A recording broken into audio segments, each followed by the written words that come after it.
Téléspectateurs de Bouaké et d'Abidjan en Côte d'Ivoire, merci de cette confiance renouvelée au programme de Renouveau TV.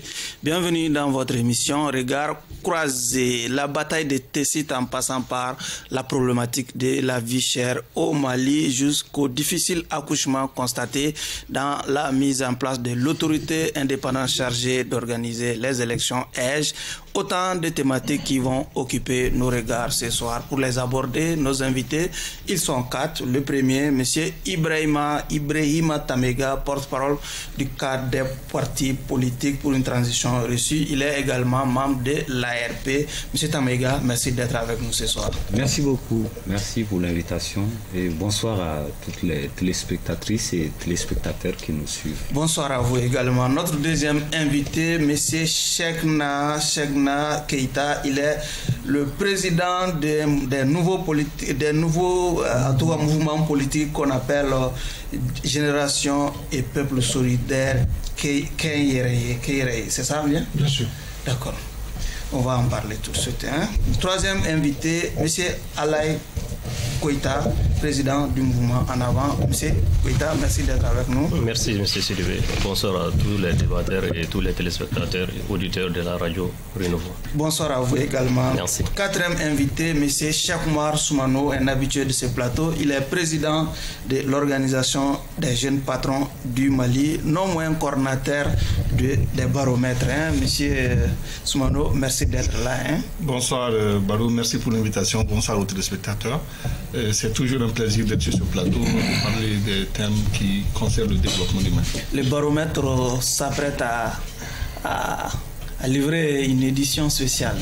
Merci bien Barou pour cette question. C'est vrai, dans le cadre du 22 septembre, nous avons décidé de magnifier les Maliens de la diaspora et aussi de délocaliser la magnificence des Maliens du Mali dans la région de Kouroukourou. Donc nous avons choisi 5 pays où on va se déplacer. Il s'agit des États-Unis, de la France, de la Suisse, de la Côte d'Ivoire et puis du Sénégal. Donc depuis le lundi passé, la liste est disponible et nous avons aussi une catégorie des super baromètres qui ont été décernés à certains ministres, le président, le premier ministre et à certains chefs d'État étrangers. Voilà. Monsieur Keita, il y a au moins 2 semaines, vous étiez autour de ce plateau au nom d'un parti qu'on appelle PRVM Fasoko. Aujourd'hui, vous vous présentez ici sous une autre couleur, Génération et Peuple Solidaire. Qu'est-ce qui s'est passé entre vous et PRVM Fasoko? Bonsoir Barou, et bonsoir mes co-débatteurs. Bonsoir à l'ensemble des téléspectateurs de Renouveau TV d'ici et d'ailleurs. Un coucou particulier à mes compatriotes maliens de l'extérieur que je ne cesserai de saluer. Merci Barou pour la question que vous me posez. Je dirais tout simplement, la vie, le regroupement, c'est un concours de circonstances autour d'objectifs et de visions. Donc à un moment donné, on s'arrête, on fait un bilan. Et si les visions ne sont pas partagées, donc pour autant, chacun peut prendre sa route. Chacun peut concourir, contribuer d'une manière ou d'une autre à l'effort de construction nationale. Donc nous avons vu à un moment donné vraiment que nos objectifs ne collaient pas bien avec ceux du parti politique où j'étais secrétaire général. Je n'ai d'ailleurs pas encore démissionné, c'était un mouvement politique. Et les courants sont normalement acceptés au niveau des partis, mais non. Vous êtes quand même en passe de démissionner ou... Bon, nous n'en sommes pas encore là. Il me revient que vous ne participiez plus aux réunions de ce parti. Bon, moi je suis un homme d'affaires avant d'être politique, oui. Donc j'ai décidé de me retirer pour m'occuper de mes affaires. Donc ce projet, je l'avais depuis 30 ans. Je nourris vraiment un projet pour le Mali, pour un Mali meilleur. Donc avec quelques amis, nous sommes retrouvés et avec des parents aussi, nous avons jugé utile vraiment de mettre en application les projets que nous avons, puisqu'on n'avait pas l'opportunité de les faire au sein du mouvement politique où nous étions, faute de divergence de vues. Raison pour laquelle nous avons créé le mouvement politique Génération et Peuple Solidaire pour pouvoir mieux exprimer l'aspiration du peuple malien. Très très rapidement, la vision c'est celle vraiment d'un Mali démocratique, un Mali de paix, un Mali vraiment où il fait bon vivre et bâti vraiment autour de la solidarité et vraiment de la renaissance du Mali. Voilà, notre mission... C'est ce qui est bien clair, hein? Oui. Oui, notre mission, je l'ai dit, c'est rassembler, se retrouver d'abord, se rassembler et construire vraiment les voies appropriées pour le développement du Mali. Donc à la fin de l'émission, vous aurez votre facture. Hein? Non. Bon, puisque nous sommes sur un terrain politique, c'est tout à fait normal que les Maliens sachent vraiment ce qui est en train de se passer. On aura l'occasion de parler de la vision de ce nouveau mouvement, de ce nouveau mouvement politique. Donc nous allons aborder le premier sujet de cette émission. Depuis la levée donc des sanctions de la CEDEAO contre le Mali, la vie devient de plus en plus chère ici au Mali, au point d'amener le président de la transition, le colonel Goïta, à convoquer un conseil des ministres extraordinaire, histoire de pouvoir circonscrire un peu les prix des denrées sur le marché. Qu'en pensent déjà nos invités par rapport à la flambée des prix des denrées, surtout des premières nécessités sur le marché? Monsieur Goïta. D'accord, merci Monsieur Sylvain. Je pense que le Malien, comme on le dit en général, nous aimons trop les difficultés. Donc ce n'était pas surprenant que les gens profitent de certaines occasions pour augmenter les prix. On a vu, dès qu'on parle d'embargo, les prix flambent. Et dès que l'embargo a été levé, les prix ont baissé. Malgré cela, ça n'a pas trop suivi. Et le carburant aussi a un prix exceptionnel. Donc les gens sont en train de profiter des produits parfois qui ne nécessitent même pas peut-être du carburant autre là, du transport autre là, connaissent des augmentations faramineuses. Je pense que c'était nécessaire. Où est passé l'État finalement? Bon, nous savons que parfois c'est très difficile. Le contrôle que nous faisons ici est très très connexe, c'est très très complexe. Parfois l'État fixe les prix et ça ne suit pas. Peut-être ils partent chercher à suivre à un certain niveau où ça ne va pas. Ce n'est pas au niveau des détaillants qu'il faut aller voir. Moi, j'ai eu à rencontrer certains détaillants qui m'ont montré les factures d'achat de sucre. Ils ne peuvent pas vendre ce sucre-là à 600 francs. Ce n'est pas possible. Donc, je pense que l'État doit aller voir en amont, pas jusqu'au niveau du revendeur, aller fermer les petites boutiques des gens qui sont dans les rues. Les grossistes sont là, ils peuvent aller voir au niveau des grossistes.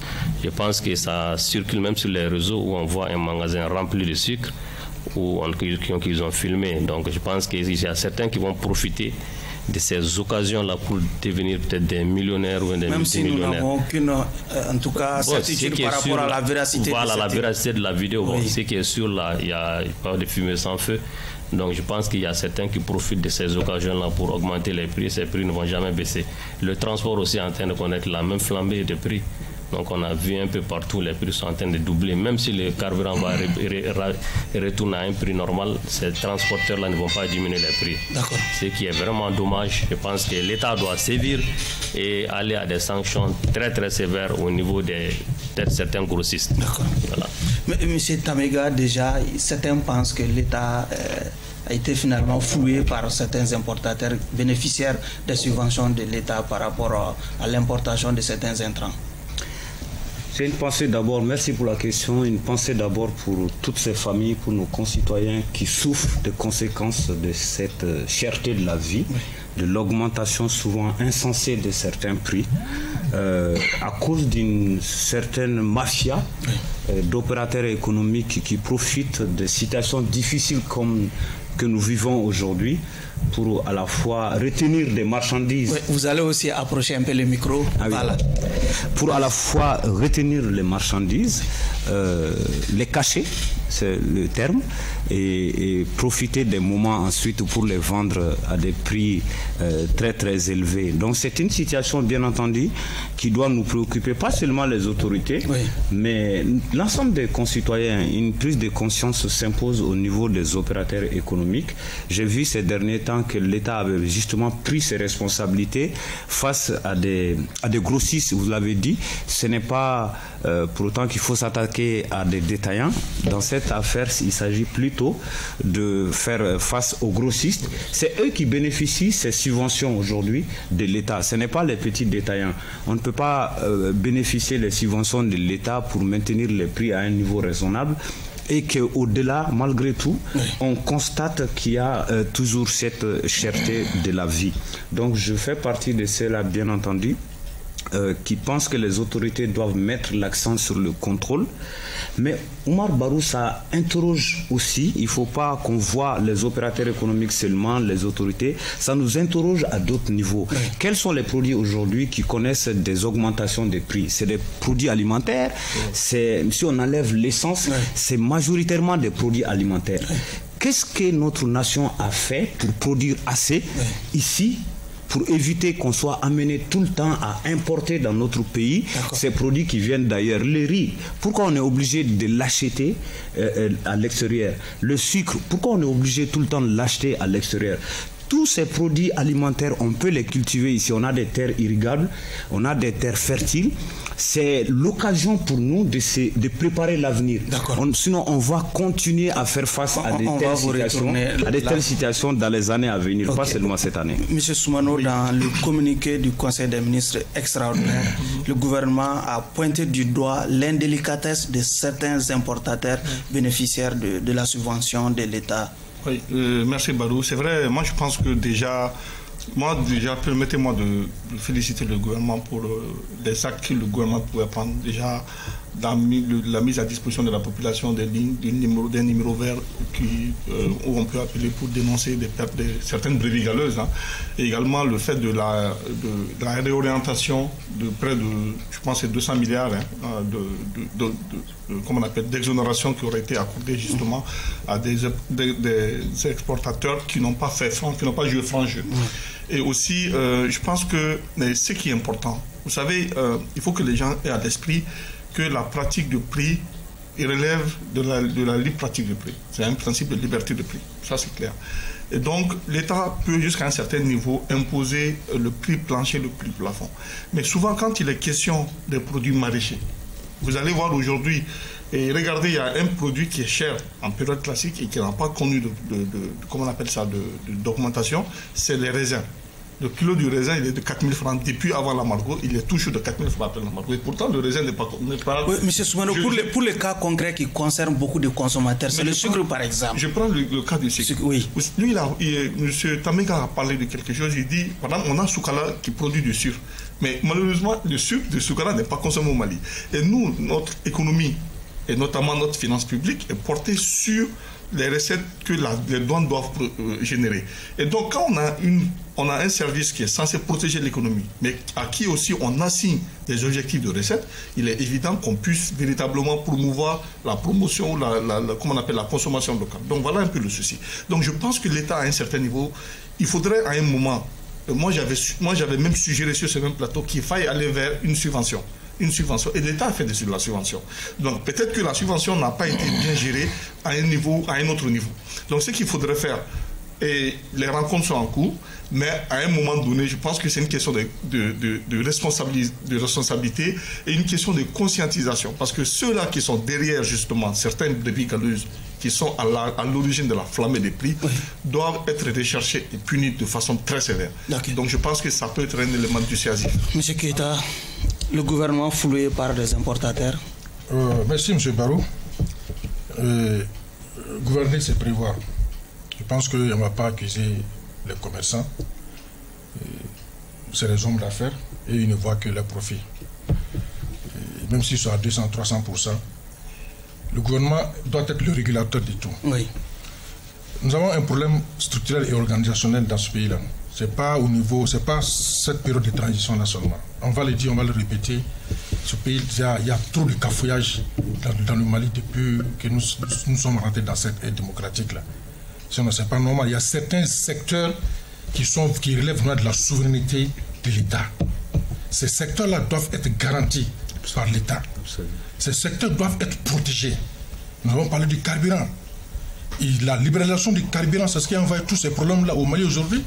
Sinon, combien coûte le carburant? Quand je dis gouverner, c'est prévoir.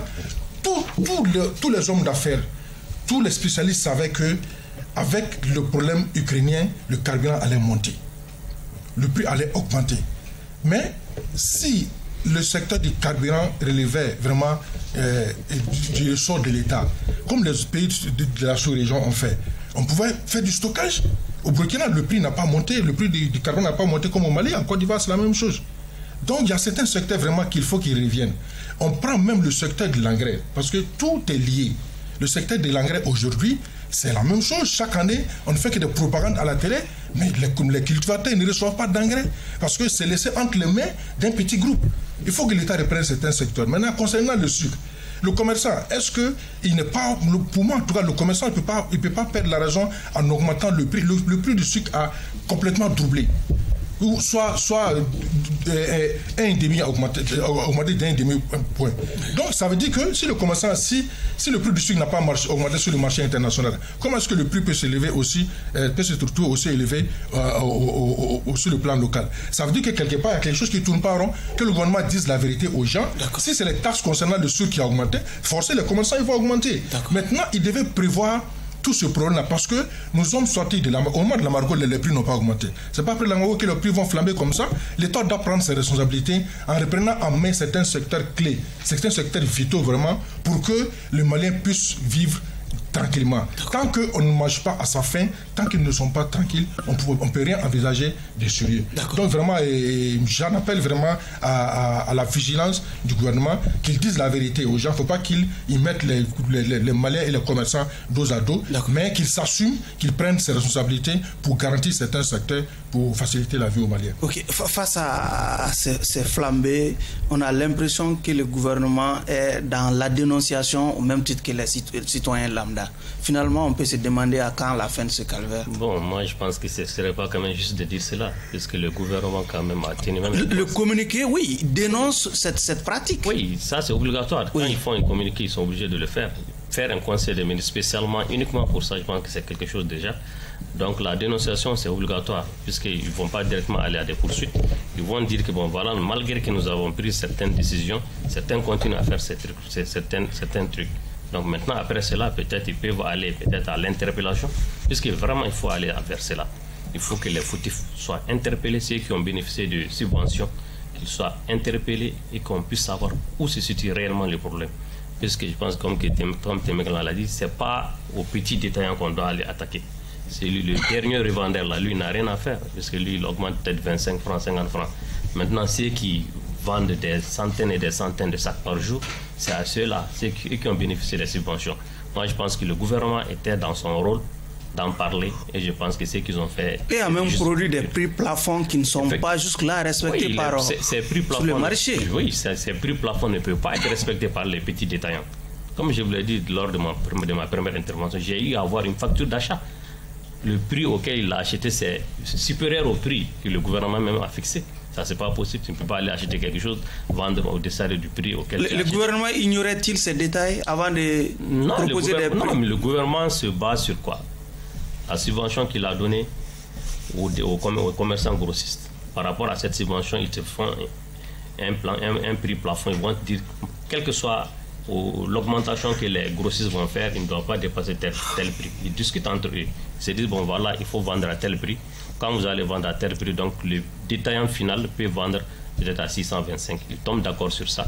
Mais si ces grossistes-là ne font pas sortir, ils font de la rétention de ces marchandises-là, et que l'offre est inférieure à la demande, obligatoirement, ils vont venir, le prix va augmenter. Je pense que c'est ce qui a amené l'augmentation même du prix du sucre, parce que l'offre était beaucoup inférieure à la demande. Ok. Voilà. Monsieur Tamega, comme monsieur Goïta, la faute aux grossistes, le gouvernement, on peut le dédouaner? En fait, pas tous. Il ne faut pas simplement dédouaner le gouvernement, il ne faut pas non plus indexer seulement les grossistes. Je crois qu'on a tous nos parts de responsabilité. Moi, tout à l'heure, quand vous m'avez pris la parole, je voulais insister sur un fait. Il a parlé de souveraineté. On aurait pu ne pas tomber dans cette situation si on avait fait des prévisions. Mais M. Tamega, s'il vous plaît, notre responsabilité, elle se situe où? Nous ne sommes pas gouvernement pour donner des subventions à des commerçants qui ne vont pas par la suite respecter les mesures qui doivent accompagner ces subventions.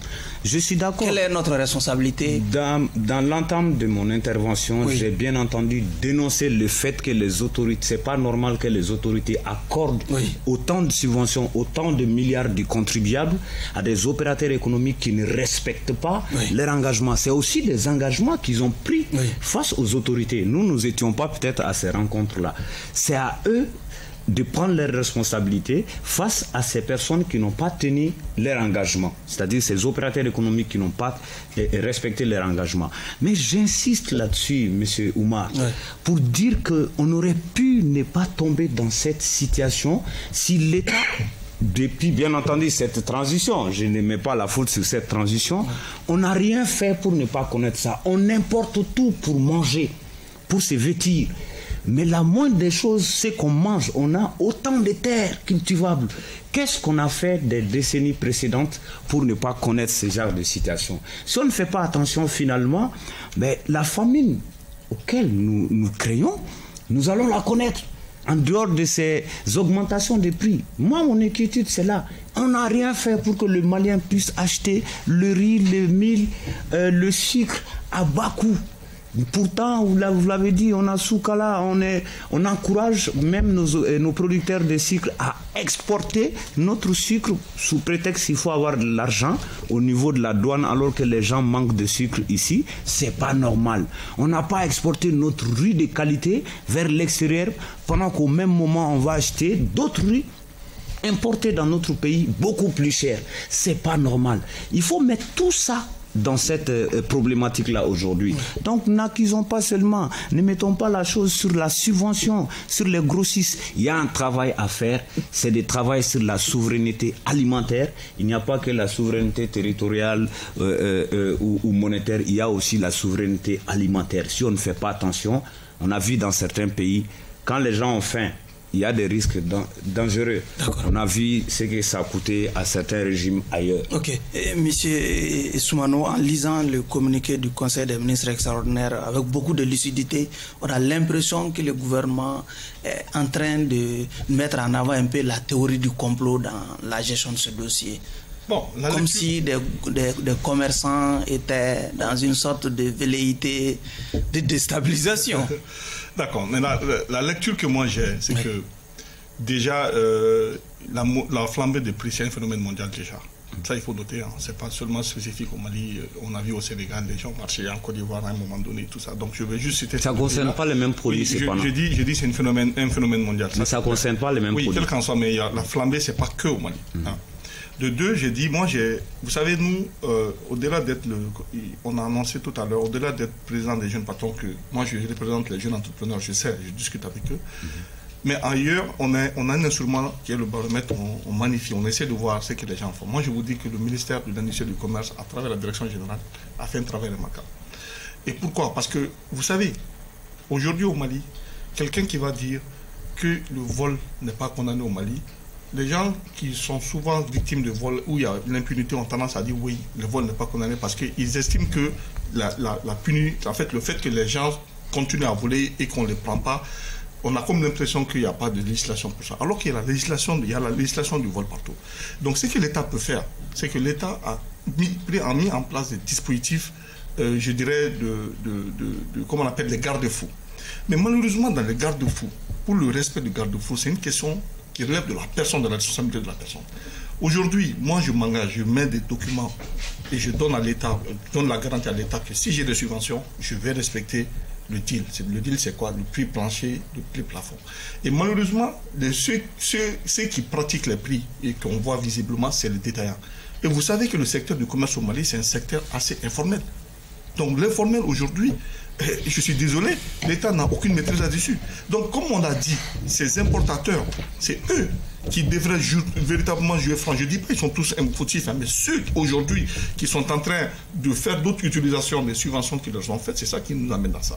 Maintenant, vous parlez de prévision. Moi, je suis d'accord, il faut prévenir. Mais vous savez, et regardez, est-ce que cette année, on a pu faire de culture? Prenons seulement le cas du riz.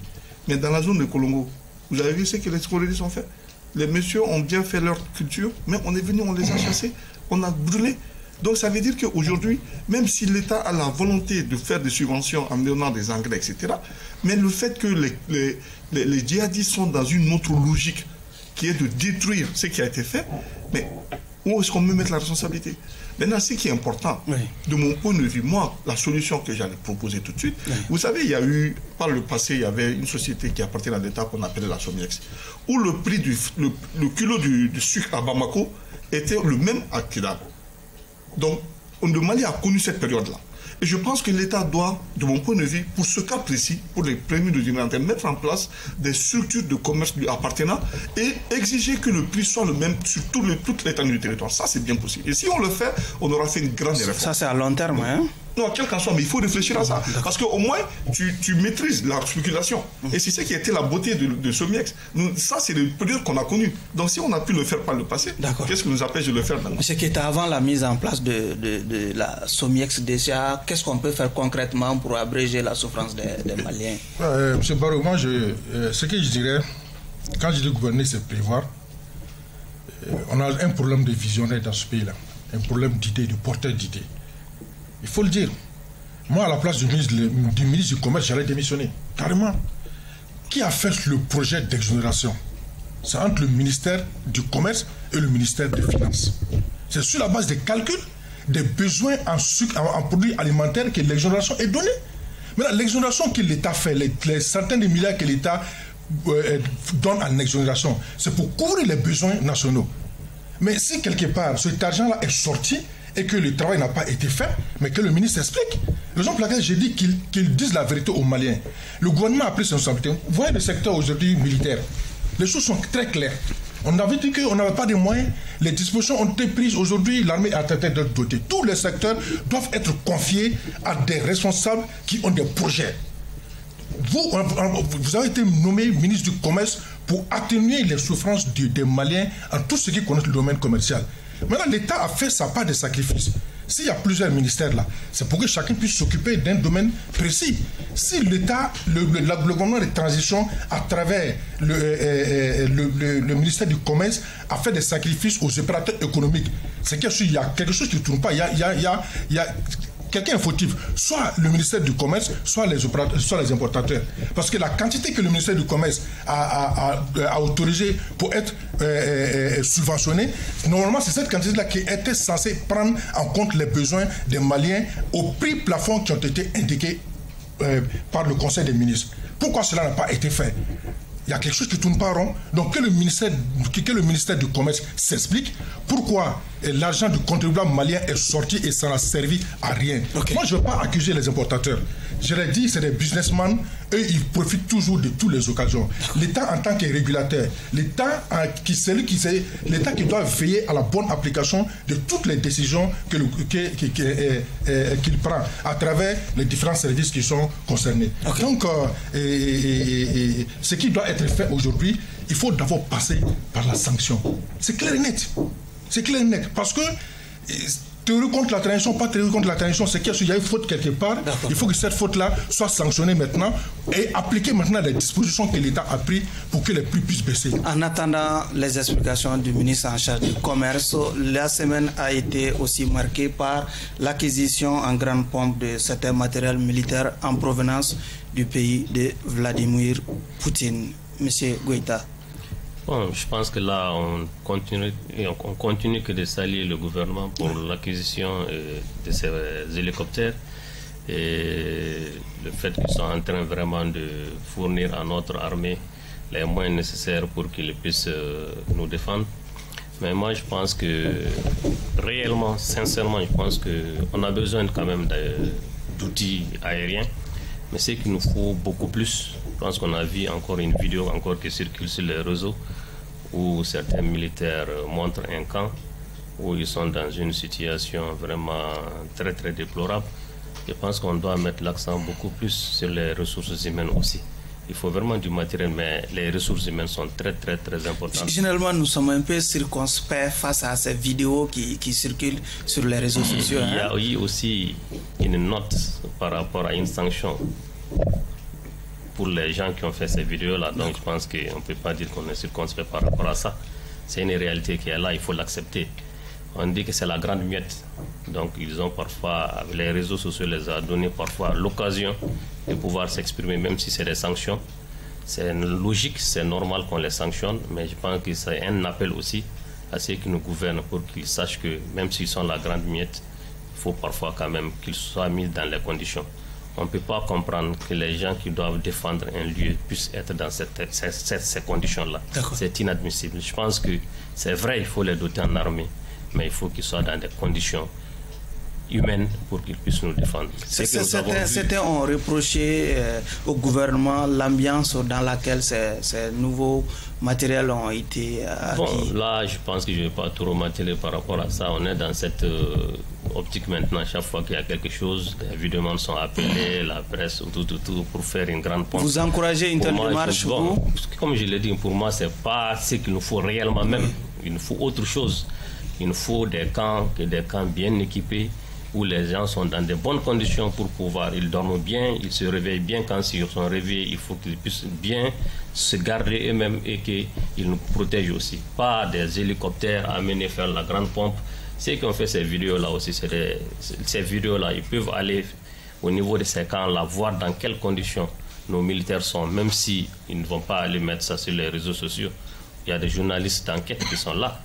Ils peuvent faire ça et puis aller donner ça à nos gouvernants. Tout ça, c'est possible. Moi, je pense que le fait de faire ça en grande pompe, à leur place, je ne le ferai pas, puisqu'il y a certains trucs. L'ennemi ne doit pas savoir tout ce que tu possèdes pour pouvoir le combattre. Parce qu'on est dans une guerre où il faut parfois cacher ses compétences. Il ne faut pas tout étaler pour que l'ennemi voit. Ce que l'ennemi ne devait pas voir aussi, c'est la situation dans laquelle nos soldats sont au niveau de ces camps-là. Je pense que si on met ces hommes-là dans des conditions, dans de bonnes conditions, construire des camps dans des normes, on pourra beaucoup plus combattre le terrorisme qu'aller acheter des avions qui coûtent des milliards. Alors que construire un camp, je sais que ça ne doit pas coûter autant de milliards. Monsieur Tamega, qu'est-ce qu'il faut comprendre dans cette approche communicationnelle du gouvernement en exposant ces nouvelles acquisitions sur la place publique? Tout d'abord, j'ai envie de me réjouir.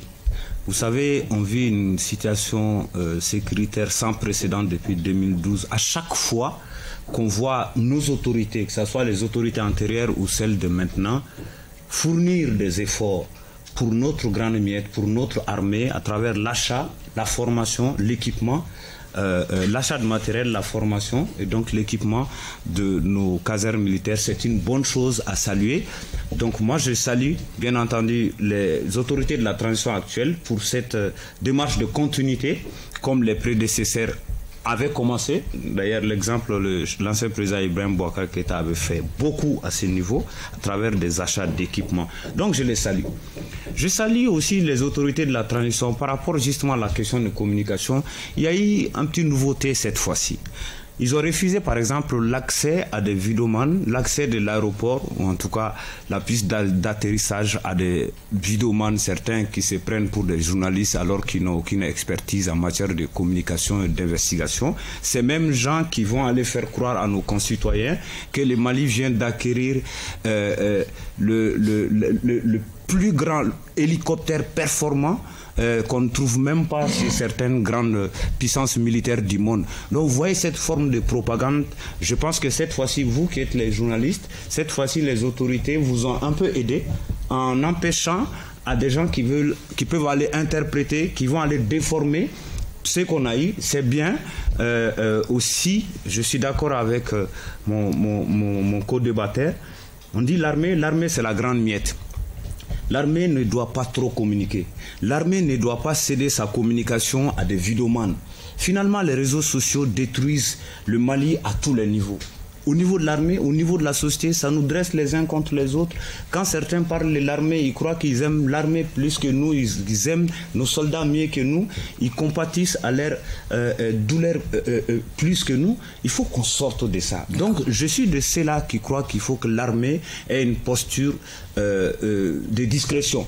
Surprendre l'ennemi, comme vous l'avez dit, c'est là où il y a plus d'efficacité. En tout cas, pour répondre à votre question, cette fois-ci, comme vous avez axé la question sur l'aspect communication, moi je suis très heureux que les autorités de la transition aient refusé l'accès de l'aéroport à des prétendus journalistes et à des vidéomans qui n'ont rien à dire au sujet de cette question militaire. Ok. Comment comprendre dans cette approche communicationnelle du gouvernement? Vous savez, j'ai l'habitude de dire qu'on n'apprendra pas à un singe les grimaces, un vieux singe les grimaces. Donc vous savez, l'armée aujourd'hui au Mali, il y a un service de communication qu'on appelle la DIPA, que je salue le travail qui est très professionnel. Qui est souvent dévancé par ceux qui sont appelés les vidéomans, entre guillemets. La question qu'on pose, est-ce que c'était la question, si je comprends bien à travers le développement des uns et des autres, c'était est-ce que c'était opportun de faire toute la communication qui a été faite autour de l'acquisition. C'est ça, je comprends. Oui, ça se retient. Et c'est ça que j'ai dit. J'ai dit, pour moi, tout le monde sait que l'armée est la grande miette.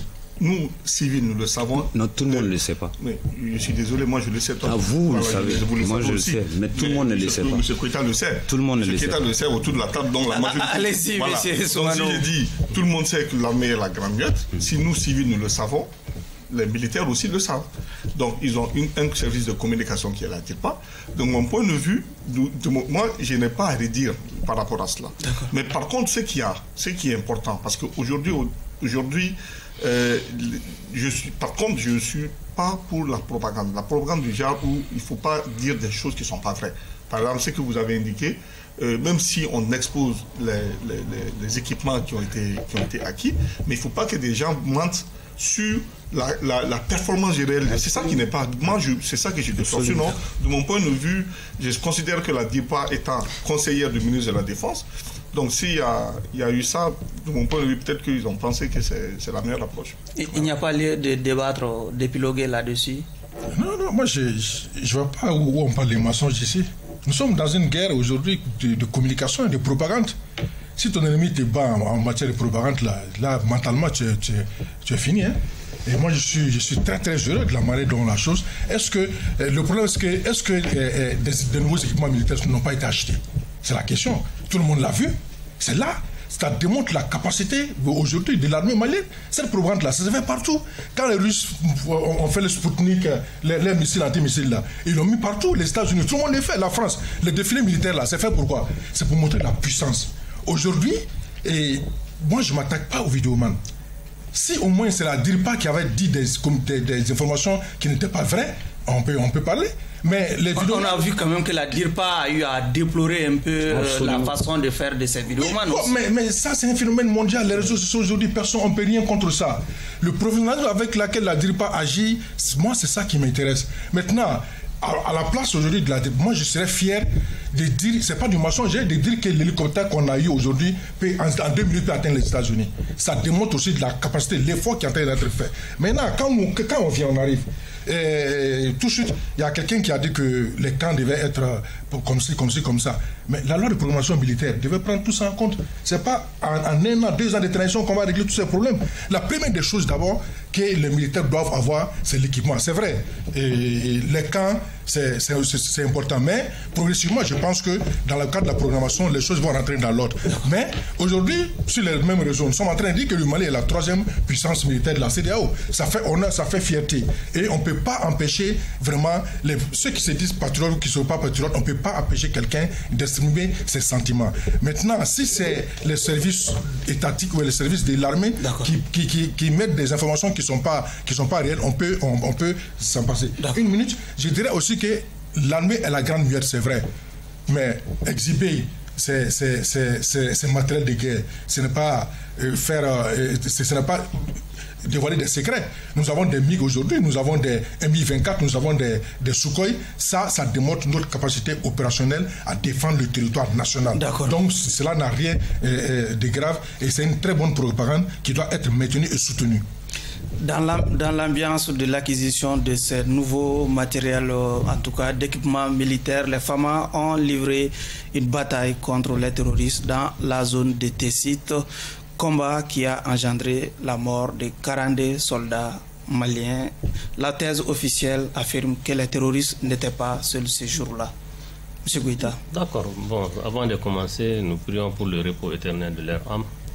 Je pense que ça a été vraiment une catastrophe, on peut dire, attaquer un camp, perdre autant de militaires. Donc toutes les suppositions sont là. D'autres qui disent que les terroristes n'étaient pas seuls, tout, mais on ne peut pas le confirmer ni l'infirmer. Ce qui est sûr, ce qui est arrivé est déplorable. Mon co-débatteur disait que les équipements viennent avant tout. Moi, je pense que les ressources humaines et l'investissement viennent avant tout. Un camp qui est très bien construit, là, on peut bien l'équiper. Même dans l'administration, tous les ressources humaines et l'investissement viennent avant les équipements. Donc je pense que nos camps, vraiment, il y a beaucoup à faire. Il y a certaines unités qui sont dans le désert. Oui, c'est différent. Non, c'est différent des équipes mobiles. Les équipes mobiles sont différentes des camps. C'est différent. Les camps, on doit les construire. On n'a pas, vous dites que c'est pas la transition qui va faire ça. Acquérir un équipement ou construire un camp. Normalement, les militaires, là, ces petits camps-là, ils peuvent le construire. Ils ont de la main-d'œuvre aussi. Ils peuvent le construire peut-être en 6 mois. Maximum 6 mois, c'est même trop. Clôturer un camp, avoir de vrais murs. Je pense qu'ils peuvent le faire en 6 mois, en un temps très bref. Je pense que M. Sidibé, c'est vraiment déplorable. D'accord. Vraiment. Monsieur Tamega, beaucoup de choses ont été dites autour de cette bataille à Tessit. Oui. Beaucoup de spéculations aussi. Oui. Je m'en tiens finalement au dernier communiqué officiel de nos autorités, surtout celle de la DIRPA.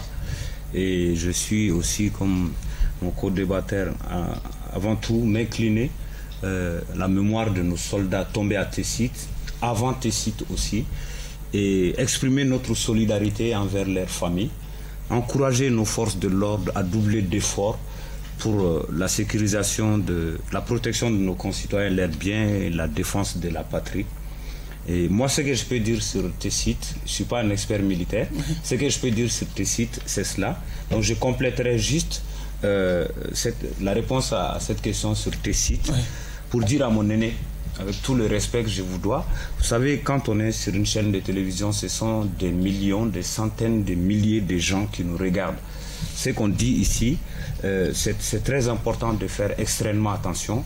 Vous êtes un responsable des partis politiques ou de regroupements, ou en tout cas de dynamique politique, vous l'avez dit, avec tout le respect que je vous dois, je vous invite à faire extrêmement attention à ce que vous dites. Quand vous dites que nous venons d'acquérir un hélicoptère qui peut atteindre les États-Unis en 2 minutes, je crois que ceux qui nous regardent, il ne faut pas qu'on nous juge tous de la même manière, parce que ce que vous venez de dire, je ne peux pas m'asseoir sur un plateau de télé et laisser ça passer. C'est grave. C'est grave venant des responsables, venant des Maliens avertis et conscients. Et quand on mène des débats, surtout sur les chaînes de télévision, ce sont des militaires qui nous regardent, des familles des militaires qui nous regardent, nos concitoyens de la diaspora et c'est de l'intérêt qui nous regardent. Il a bien parlé de propagande, hein? Non, je sais pas le français. Je viens. Non, il ne comprend pas le français. Le français, c'est très compliqué. Je comprends le sens de la propagande. Ah, d'accord. Je comprends ce que vous avez dit. Donc, tu ne dois pas me juger. Non, je ne juge pas. J'essaie de partager avec vous. Si vous essayez de répondre à la question, c'est mieux. J'essaie de partager avec vous une lecture. C'est un débat. Monsieur, avec tout le respect que je vous dois, monsieur, vous avez dit ici que vous cautionnez la propagande. Nous ne cautionnons pas la propagande. Même si on fait de la propagande sur la base de la vérité, si on achète des derniers avions, toute dernière génération, et que c'est vrai, parler là-dessus, promouvoir que l'armée malienne vient d'acquérir des hélicoptères toute dernière génération, si c'est vrai, c'est une fierté. Mais si c'est faux, et que vous dites que vous voulez vous inscrivez dans cette dynamique de mensonges que certains diffusent en longueur de journée, je suis désolé, messieurs, en tant que responsable de parti, vous devez vous garder de ça. Je suis choqué d'entendre un responsable de parti dire qu'il y a un hélicoptère qui peut quitter le Mali pour atteindre les États-Unis en 2 minutes et qui nous dit qu'il soutient la propagande autour de ça. C'est gravissime, messieurs. D'accord, allez-y. Par rapport à cette attaque, à cette bataille de Tessit. Cette bataille de Tessit, déjà, il faut, comme je me joins à mes autres camarades, pour m'incliner devant la mémoire de nos femmes qui ont perdu la vie. Et surtout, moi, ce sur quoi je vais insister, c'est le renseignement, encore une fois. Vous savez, on est dans une guerre asymétrique où les renseignements ont un rôle important. Je ne dis pas qu'il n'y a pas de renseignement. C'est bien ce que le service de renseignement, qu'aussi militaire ou de la sécurité de l'État font, c'est très bien, c'est salutaire. Mais je pense qu'il faut davantage mettre l'accent sur ça. Parce que quand on a les renseignements, vous avez vu, on a pu juguler beaucoup de projets finance des terroristes à Bamako. Parce que justement, l'accent a été mis sur les renseignements. Moi, je pense que ça doit être la même chose. Donc, on est solidaire. Faut-il mettre en avant la théorie du complot à Tessit encore? Bon, vous savez, en général, moi, si je n'ai pas tous les éléments, j'hésite de me prononcer. Parce que, comme on le dit, dans le doute, il faut s'abstenir. Donc, moi, je n'ai pas tous les éléments. Je pense que c'est ce dont je vois. Je considère que, quand même, il faut encourager nos femmes. Il faut aller dans le sens où ils vont mettre l'accent sur les renseignements. Il faut aussi chercher à comprendre les raisons des défaites, si vous voulez, des pertes en vie humaine. Mais c'est pour ça que j'ai dit que l'armée, elle est professionnelle. Il y a la DIRPA, par exemple. propagande. On a vu tout à l'heure le débat qu'il y a eu autour de la propagande. Moi, j'estime qu'aujourd'hui, nous avons des services très professionnels, très sérieux, qui sont au niveau de l'armée, que ce soit le renseignement militaire, que ce soit le service de sécurité d'État, que ce soit la DIPA. De mon point de vue, moi je pense qu'on ne peut pas être plus réaliste que les rois. Encore moins, on ne peut pas aussi apprendre à un vieux singe les grimaces. D'accord. M. Keita, sans se laisser verser dans la propagande, qu'est-ce qui s'est passé à Tessit? Vous ne trouvez pas suspect le jour où l'armée reçoit ce type d'équipement qui est ce genre d'attaque? Nous sommes dans une situation aujourd'hui au Mali où il faut se dire la vérité. Oui. Parce qu'il y a certaines personnes qui pensent que d'autres n'ont pas droit à la parole. C'est ça qui est le problème. Nous sommes dans les débats d'idées. Oui. Ça contribue à la construction nationale. Oui. Donc que chacun apporte sa petite contribution sans histoire, sans querelle. C'est des cas d'idées. Donc je pardonne à mon camarade qui est à côté de moi. C'est un jeune frère, moi je suis dans la politique il y a 30 ans. Donc c'est pas aujourd'hui que j'ai commencé. Moi aussi il y a 25 ans. Voilà, ce que je veux dire seulement, c'est qu'il est temps vraiment que ce pays-là soit entre les mains vraiment de ceux qui pensent positif. Donc la bataille, le combat de Tessit, c'est vrai, pour que d'autres forces puissent venir se joindre à toi, il faut qu'il y ait des premiers éléments. Il y a des terroristes qui sont là, il y a des ennemis du Mali, internes avec lequel le Mali est en train de se battre. Mais ça donne à réfléchir quand même l'ampleur que ce Tachoura a pris et les types d'armement utilisés et comment est-ce que ces groupes terroristes peuvent l'avoir s'il n'y a pas de complicité externe. On l'a dit ici, il faut être extrêmement vigilant. La position du Mali dérange, le combat pour la souveraineté, la liberté dérange. Il faut par tous les moyens, les ennemis du Mali ne vont pas nous laisser marcher vers ce chemin-là. Donc nous devons rester vigilants, nous devons rester soudés entre nous, Maliens d'abord, que même si c'est des cartons que nous avons reçus entre nous, il faut cette vérité-là doit être dite en bas, mais personne, moi je dis façon Rani Bolodjoué quoi, c'est ce que je suis en train de dire. Donc moi je m'incline vraiment devant la dépouille de celles-là qui sont tombées à Tessit et avant, et je souhaite prompt l'établissement aux blessés, et je dis vraiment, je demande aux autorités de la transition de redoubler d'efforts. Ce combat qu'ils sont en train de mener sera poursuivi. Cet élan de redressement, vaille que vaille, sera poursuivi malgré les récriminations, malgré vraiment toutes les charges morales que cela demande, parce qu'il faut être fort. C'est ce que j'ai dit. Donc, en faisant de la propagande, nous permet d'avoir une confiance en nous, d'être sûr de nous. Cela n'a pas empêché aujourd'hui le Mali d'être troisième puissance militaire de la CEDEAO, malgré la propagande. Ce que je suis en train de dire, c'est vérifiable partout. Moi, je n'ai jamais occupé une fonction de gouvernement, mais j'aime ce pays et je me battrai pour ce pays-là, quelle que soit la situation. Difficile accouchement ou recherche de large consensus. En tout cas, les observateurs et autres analyses sont divisés autour des raisons qui empêchent la mise en place de l'autorité indépendante de gestion des élections. Déjà, M. Gouita, qu'est-ce qui empêche la mise en place de l'EJ? Bon, je pense que c'est quand même très compliqué de demander à 200 personnes de donner, pas 200 personnes, mais 200 partis politiques, plus de 200 partis politiques, prendre 4 personnes. Je pense que le président de la transition, comme il a eu à le faire avec le CNT, il n'a qu'à prendre ses responsabilités. Le blocage, c'est au niveau des partis politiques, des représentants des partis politiques. Si les partis politiques n'amènent pas leurs 4 représentants, les autres, quand même, je pense qu'ils peuvent les donner sans problème. L'administration et puis la société civile, ça, je pense qu'il n'y aura pas de problème par rapport à ça. D'accord. Mais les partis politiques, quand même, c'est que sûr, il y aura un problème. Et je pense que c'est ce qui doit être aussi le blocage. Monsieur Tambega. Ce que je vais ajouter, ce que je vais proposer aussi au président de la transition. Il a eu à nommer les membres du CNT, qu'il fasse de même pour ces 4 personnes des partis politiques. Il peut se référer à la dernière élection présidentielle, puisque les législatives, on sait comment elles se sont passées. Donc les 4 premiers qui ont des élections présidentielles passées, en fonction de ça, il peut demander à ces partis politiques de lui faire des propositions et de les prendre. Il faut qu'on avance, puisque ce sont les mêmes partis politiques. Est-ce que la réalité politique d'hier est égale à celle d'aujourd'hui? Il nous faut obligatoirement un référentiel et lequel prendre. On est obligé.